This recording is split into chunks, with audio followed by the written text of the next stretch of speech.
Histoire d'en dire plus.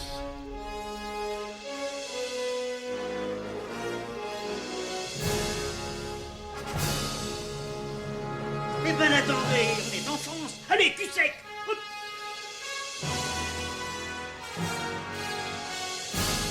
Personne ne veut le croire et pourtant c'est vrai. Ils existent, ils sont là, Tarnatata.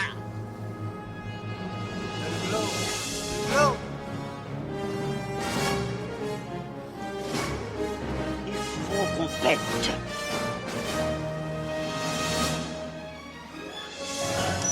Voyons, circuit branché, convecteur temporel temporisé.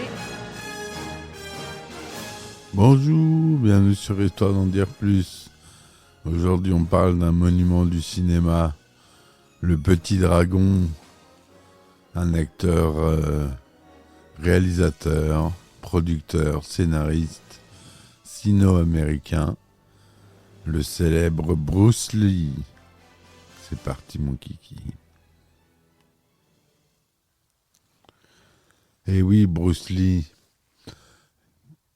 de son vrai nom Lee Jun-fan, est né à San Francisco, aux États-Unis, le 27 novembre 1940 et meurt le 20 juillet 1973 à Hong Kong. C'est donc un artiste d'art martial avant tout, mais il est aussi acteur, réalisateur, producteur, scénariste. Parallèlement à sa carrière d'acteur, Bruce Lee crée son propre art martial, le Jeet Kune Do, considéré comme l'un des plus grands maîtres d'arts martiaux du cinéma mondial du XXe siècle. Il a ouvert la voie à d'autres acteurs asiatiques de films d'arts martiaux, comme Jackie Chan, Jet Li ou Tony Jaa, voire occidentaux, comme Chuck Norris, Steven Seagal, Jean-Claude Van Damme ou encore Scott Adkins, et même afro-américaines telles que Wesley Snipes et Michael J. White. Grâce à ses contributions au cinéma et à la télévision, Bruce Lee incarne pour beaucoup l'homme fort atteignant le sommet de la perfection physique et l'invincibilité au combat à main nue. Sa notoriété a eu un rôle important dans l'intérêt du grand public occidental pour les arts martiaux chinois. Sa mort prématurée, à l'âge de 32 ans, a contribué à le faire entrer dans la légende du cinéma et des arts martiaux, et à Hong Kong, donna naissance à toute une mode de films essayant de se vendre comme des films de Bruce Lee, la fameuse Bruce Exploitation. En 2014, il est la 10e célébrité décédée ayant généré le plus de revenus après sa mort. Et oui, et on continue à faire de l'argent sur Bruce Lee. Donc, né Lee Jun-fan, son prénom Bruce lui aurait été donné par une infirmière ou un médecin de l'hôpital chinois de San Francisco, où il est né, lors de l'année du dragon, alors que son père, Lee Hoi-chen, une star de l'opéra chinois, est en tournée en Californie. Sa mère, Grace Ho, avec des origines chinoises et germaniques, est la demi-nièce de Sir Robert Otung, homme d'affaires et philanthrope de Hong Kong. Bruce Lee, Lee avec un I selon l'orthographe pinyin, officielle pour le mandarin, Lee étant en Jiu-Ping pour le cantonais, est élevé à Hong Kong, auprès de ses deux frères, Peter et Robert, nés en 1948, ainsi que ses deux sœurs, Agnès et Phoebe. Lee Hoi-chen, né dans le district de Chunde, Guangdong, était comédien. Vedette de l'opéra de Canton, ce qui permet à Bruce d'apparaître dans plusieurs films asiatiques durant son enfance. C'est à l'âge de 13 ans, vers 1953 ou 1954, après avoir été initié au Tai Chi Chuan, que Bruce Lee commence à étudier un art martial chinois, le fameux Wing Chun, dans la célèbre école du maître Yip Man, auprès de Wong Chun Leung. Pour valider sa nationalité américaine et parce que sa mère veut l'éloigner des gangs de rue chinois où son fils se bat régulièrement, Bruce Lee est envoyé à 19 ans aux États-Unis, où il entre à l'Edison Technical School de Seattle. Par la suite, il entame des études de théâtre à l'université de Washington. C'est là qu'il rencontre sa future femme, Linda Emery, une jeune étudiante, en lui donnant des cours de kung-fu. Il se marie à Oakland, en Californie, le 17 août 1964, et le couple aura 2 enfants, Brandon, né en 65 et qui décédera, on l'a vu, en 93 sur le tournage du film The Crow, et Shannon, né en 1969. C'est à cette époque que Bruce Lee commence à enseigner sérieusement les arts martiaux en ouvrant une école. Il enseigne à tous ceux qui veulent apprendre son style de kung-fu, après qu'il appelle le Jung Fan Kung Fu, basé essentiellement sur le Wing Chun. D'après le témoignage de sa femme, cet enseignement est mal perçu par les autres écoles d'arts martiaux, qui jugent que le kung-fu ne doit pas être enseigné qu'à des Chinois. Selon elle, c'est pour cette raison que Bruce Lee a dû relever un défi, combattre le maître Wong Jackman. S'il perdait, il devrait fermer son école. Selon plusieurs sources controversées, Bruce Lee remporte le duel. Toutefois, le maître Wong Jackman se plaignit que Bruce Lee, en l'absence d'arbitrage, s'était battu de manière non sportive et proposait cette fois un combat public. Bruce Lee ne donna pas suite. Selon son épouse, Lee remporta le combat avec difficulté, ce qui le motiva à réfléchir sur un art martial efficace et fit naître dans son esprit son nouveau sport de combat, le Jeet Kune Do, qui est toujours enseigné aujourd'hui. Le Jeet Kune Do qui veut dire la voie du point qui intercepte. On va parler de la création de cet art martial. Bien que victorieux, le jeune maître est déçu par sa prestation. Il se croyait capable de mettre un adversaire KO en quelques secondes, mais le combat a sollicité toute son énergie. C'est cette mésaventure qui va le conduire à remettre en doute l'enseignement traditionnel et à s'intéresser à la musculation. Il créera alors le Jeet Kune Do, utilisant des techniques extérieures au kung-fu. Le Jeet Kune Do visait à être plus pratique, plus fluide et plus rapide que le kung-fu traditionnel, mais surtout plus adapté au combat réel, en intégrant des techniques de la boxe anglaise, de la savate, la boxe française, la lutte européenne, le judo, le jiu-jitsu, la boxe thaï, la self-défense, le hapkido, qu'il apprend de Jin Han Jae, de l'escrime ou du kali, l'art de combat philippin, auquel il a été initié par son ami Danilo Santo. Il a également été pensé comme système de renforcement musculaire. Il a écrit plusieurs livres expliquant ces techniques qu'il qualifie d'autodéfense. Plus tard, le Jeet Kune Do, qu'on appellera JKD maintenant, sera intégré au Close Quarter Combat, enseigné aux forces spéciales américaines. Il essaye également de poursuivre une carrière cinématographique, entamée dans l'enfance en Chine, mais l'essentiel de ses revenus vient de l'enseignement. Début 1970, lors d'un exercice de musculation, il se blesse grièvement au dos. Il s'était déjà blessé plusieurs fois à cet endroit entre 1964 et 1970. L'accident se serait produit dans sa salle d'entraînement alors que, sans s'être préalablement échauffé, il entame une série de Good Morning, un exercice particulièrement éprouvant pour les lombaires, avec une charge d'environ 60 kg, approximativement son poids. Le médecin consulté diagnostique une lésion du 4e nerf sacré. On lui interdit alors de pratiquer toute forme d'exercice. On lui dit même qu'il ne pourra plus jamais pratiquer les arts martiaux comme avant. Il gardera des séquelles douloureuses de cet accident toute sa vie. Il reste alité quelques jours et pendant 6 mois, il abandonne tout exercice physique et en profite pour mettre par écrit ses réflexions et croquis sur sa vision de l'art martial et sur les relations entre la sagesse orientale et son art martial. Sa veuve publiera ses écrits sous forme d'un livre, Tao of Jeet Kune Do, en 1975. Depuis, le Mixed Martial Art ou le Free Fight reprennent les mêmes principes que Bruce Lee, utiliser plusieurs arts martiaux ou sports de combat en même temps. On va parler maintenant de sa carrière cinématographique, ou plutôt télévisuelle pour commencer. En 1964, Bruce Lee fait une démonstration de kung-fu durant le tournoi international de karaté de Long Beach. Sa performance est filmée par Ed Parker. Quelque temps plus tard, le producteur William Dosler découvre le film grâce à Jay Sebring, célèbre coiffeur de stars.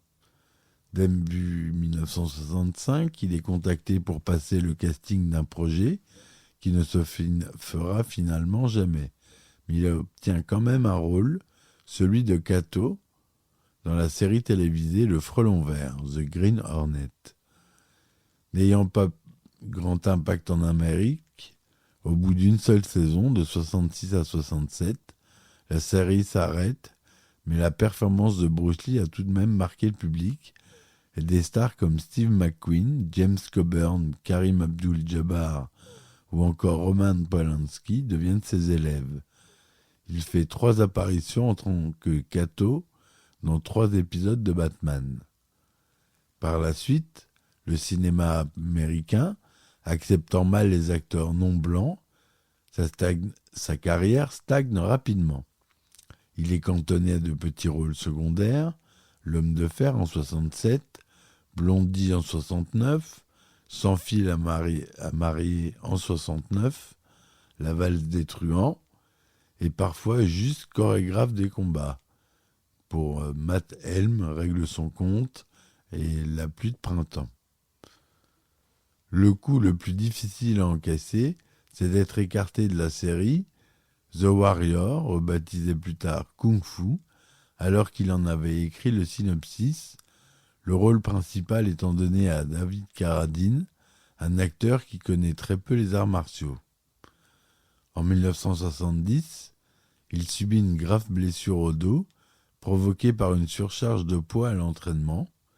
Il reste immobile durant plus de 6 mois, passant beaucoup de temps à peaufiner sa théorie et sa philosophie des arts martiaux.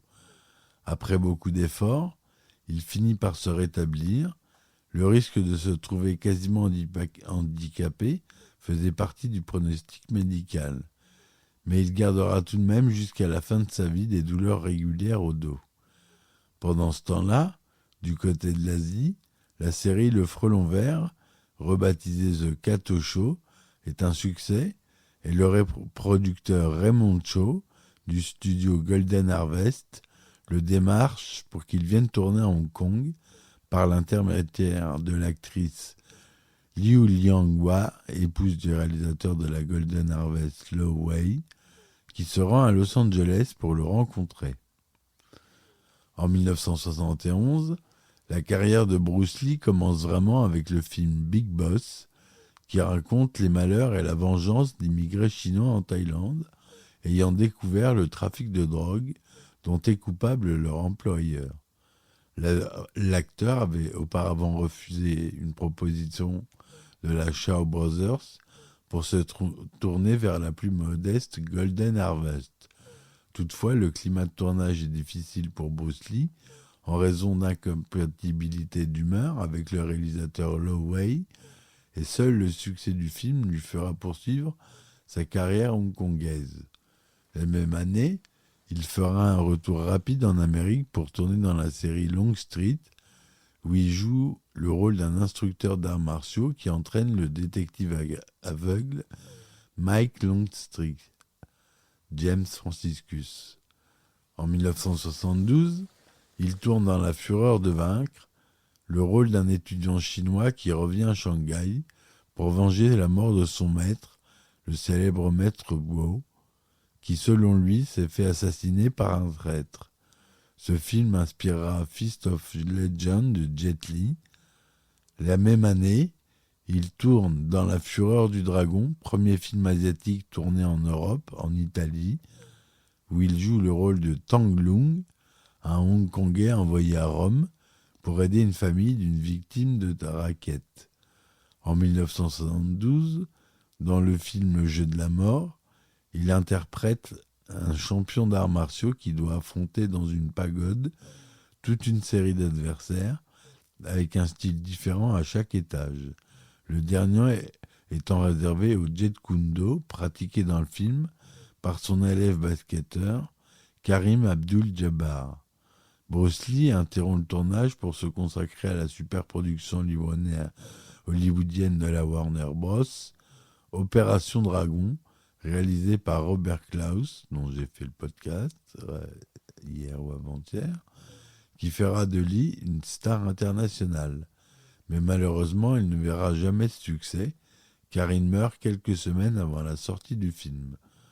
5 ans plus tard, Le Jeu de la mort reprend sans lui. Le scénario est alors modifié et raconte l'histoire de Billy Lo, un acteur célèbre qui se fait menacer de racket par la mafia chinoise. Le film est rafistolé de toutes les manières qui soient. Un acteur porte même dans un plan un masque en carton avec la photo de Bruce Lee. Des images des véritables funérailles de Bruce Lee sont utilisées pour les scènes de funérailles de Billy Lo. À la fin du film, Bruce Lee réapparaît car il avait tourné 3 scènes de combat. Bruce Lee meurt le 20 juillet 1973 à Hong Kong, dans le studio de l'actrice taïwanaise Betty Ting Pei, situé à 1 rue de la maison de l'acteur.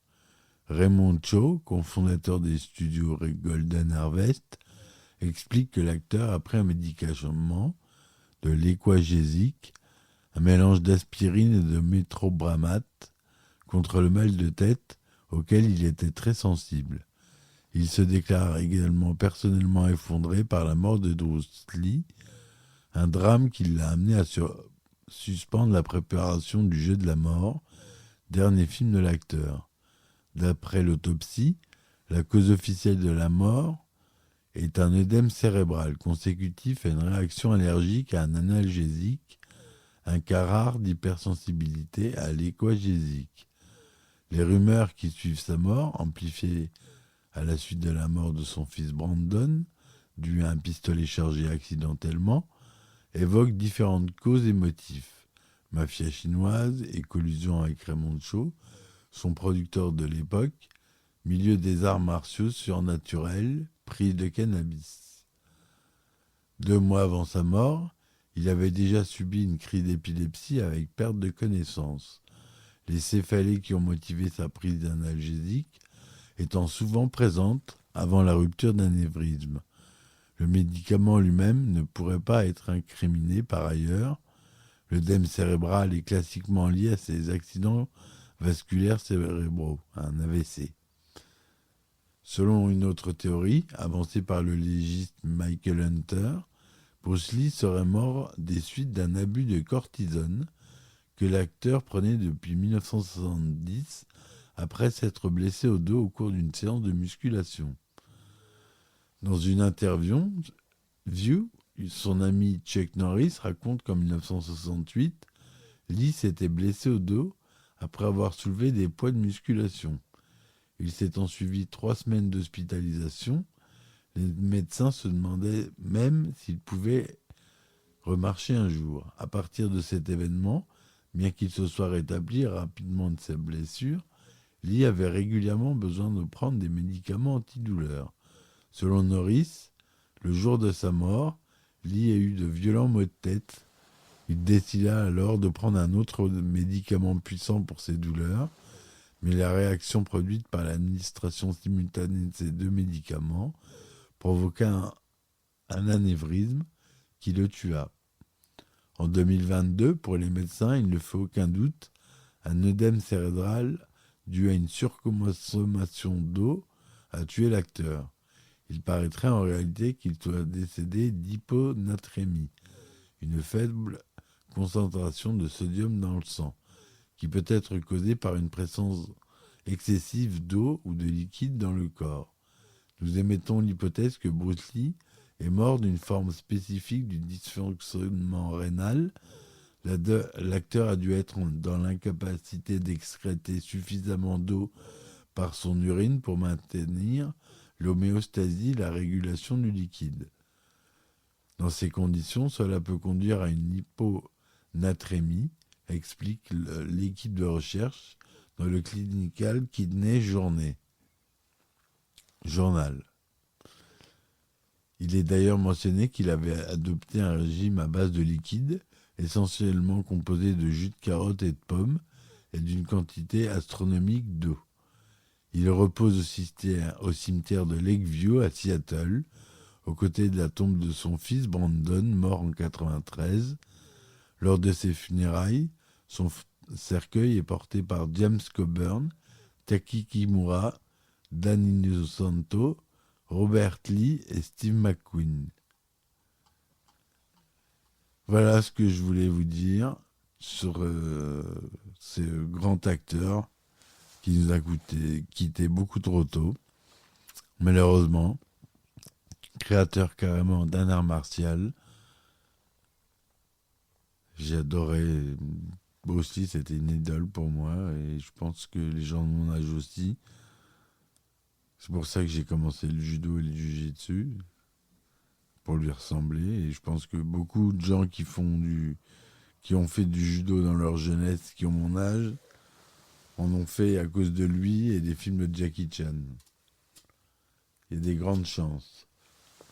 Enfin bref. Voilà mes amis, c'était tout pour aujourd'hui. Je vous remercie de m'avoir écouté. N'oubliez pas de me supporter sur mes différentes plateformes.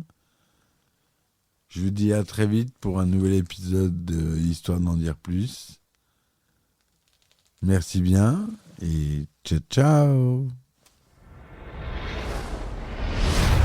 Histoire d'en dire plus.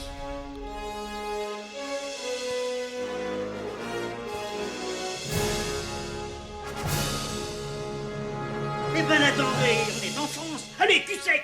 Hop.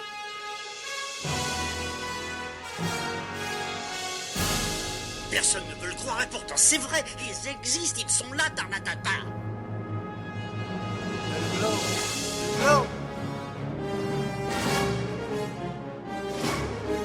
Il faut qu'on pète.